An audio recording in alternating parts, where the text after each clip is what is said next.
For awareness guys, once na naka-receive kayo ng ganitong notifications, wag na wag nyo pong pipindutin.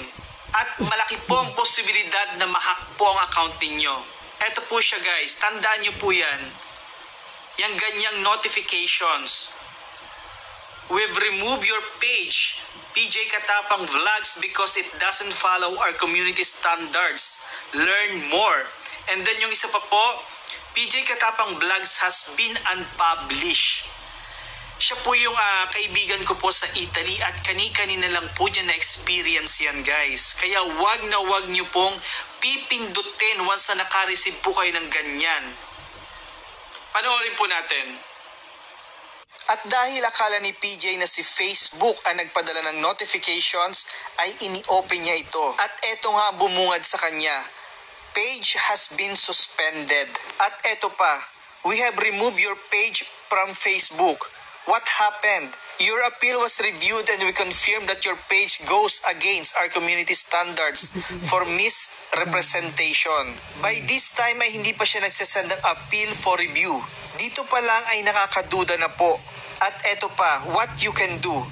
You can go to account status to review and respond to any restrictions and find more resources. You may have the right to challenge our decision in your country's courts. You may also be able to refer a decision to a certified dispute settlement body. Grabe guys, parang ang bigat naman ito. Country's courts talaga, tapos dispute settlement body? Dito pa lang guys ay magtataka ka na talaga. Sobrang nakakaduda lang itong notifications na ito na niremove na ang page at ini-unpublish na. Kaya agad naman akong napasearch sa page niya kung totoo ba talagang niremove na ni Facebook. At eto na nga ang resulta. Kitang-kita dito guys na hindi niremove at hindi ini-unpublish ni Facebook ang page na kaibigan ko. At hindi na nga niya itinuloy ang procedures na nakalagay doon sa notifications, like yung pagtitik ng mga box at kung ano-ano pang pinapagawa sa kanya. At upon checking nga sa account status niya, eto, page has no issues.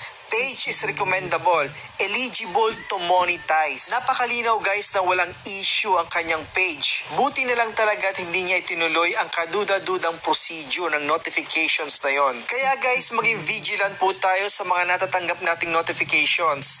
Think before you click. Kaya habang maaga pa, protektahan lang ang account ninyo.